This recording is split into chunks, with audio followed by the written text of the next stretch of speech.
Сәлем, менің каналыма қош келдің. Каналға тіркеліп, лайк басып қолдап кет. Бүгінгі мастер-классымда құрақ құраймыз. Мендегі бұл маталар барқыт матасы. Күлгін түсті матаны ұзын етіп қиып аластыр. Ені 3 см. Ал ақ матам ұзындығы 9, ені 3 см. Ал қызыл матам осындай 4 бұрышты 6-6 см матаны екіге бөлеміз. Осындай 3 бұрыш пайда болады. Келесі бізде хб мата керек. Мен бөз матасын алдым. 17-30 сантиметрлік матаны екіге бүктеп, ортасына сызық түсіріп аламыз. Алдымен үтіктеп алдым. Содан соң ручкамен немесе карандашпен ортасын сызып алыңыздар. Сызған сызықтың көмегімен тігіп отырамыз. Осы сызықтың бойымен тігіп отырсақ, құрағымыз түзу әдемі болып шығады. Ең алдымен 3 бұрышты қызыл матамызды алып, шетіне қоямыз. Қызыл матамыздың ұшы сызған сызықтың бойымен бірдей болуы керек. Мен осылай булавкамен қадап алдым, орнынан жылжып кетпеу үшін. Енді біз осы қызыл матаның барлық шетін тігіп шығамыз. Тігісіне 2-3 мм беріп шығыңыздар.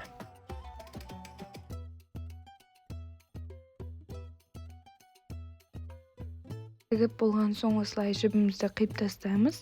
Келесі бізде 9-3 сантиметрлік ақ матамызды алып, қызыл матаны оң жағына қоямыз. Қызыл матаның ұшынан есептегенде 5 мм артық қалдырамыз. Содан соң барып тігеміз. Тігіп болған соң жіпті қиып тастамай, лапкамызды артқа жылжытып, 2 см артқа жылжып тігеміз. Келесі матамызды қойып аламыз. Екінші ақ матамызды да дәл солай 5 мм артық етіп қойып, тігіп аламыз.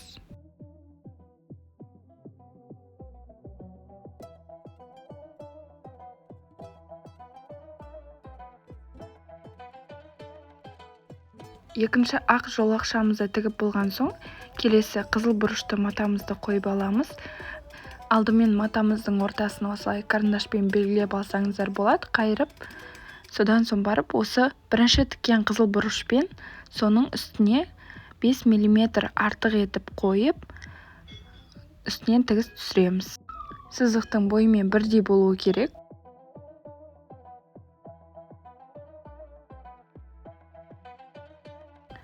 Тігіп болған соң, оны да дәл солай тексеріп шығамыз. Сызықтың бойымен бірдей болуы керек.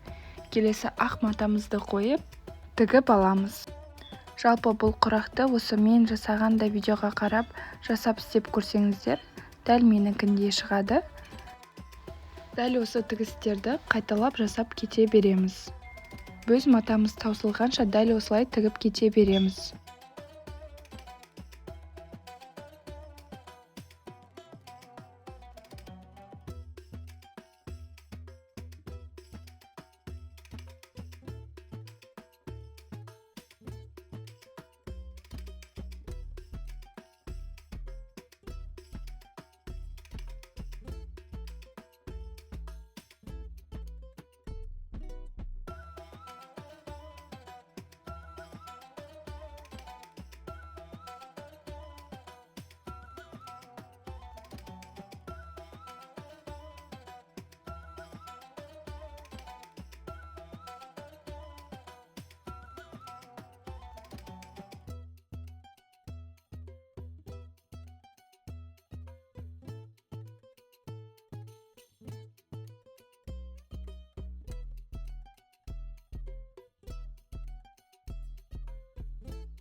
Құрағымыздың басты жерін құрап болдық.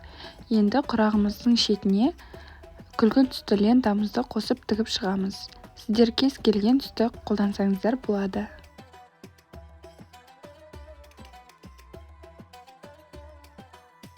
Лентамызды оң бетін бір-біріне қаратып, қойып тігіп аламыз. Қисық болып шықпасы үшін ручкамен сызып алсаңыздар да болады. Немесе дәл осылай мен қойған сияқты үстінен тігіп шықсаңыздар да болады. Бір шетіне тігіп болған соң, екінші шетіне де дәл солай тігіп аламын.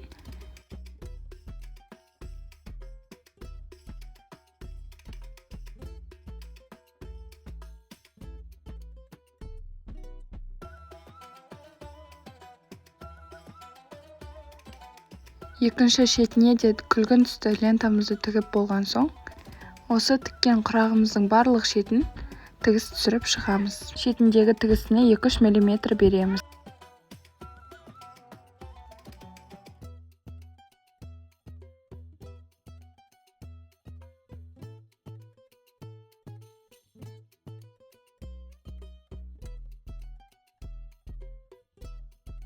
Айналдырып тігіп болған соң, шетіндегі артық бөзді және артық шеттерін қайшымен қиып тастаймыз. Құрағымыз өте әдемі, сапалы болып шықты. Осындай құрақты кез келген жерге қолдануға болады. Мысалға жастыққа, перденің шетіне, немесе көрпешеге де қолданса болады. Өте әдемі көрінеді. Бұл құрақ өте әдемі әрі күрделі құрақтардың ішіне жатады. Видеом сіздерге пайдалы болды деген ойдамын. Видеоны соңына дейін қарағандарыңызға рахмет. Каналыма тіркеліп, лайк басып қолдап кетіңіздер. Каналымнан тігінге қатысты көптеген видеолар таба аласыздар.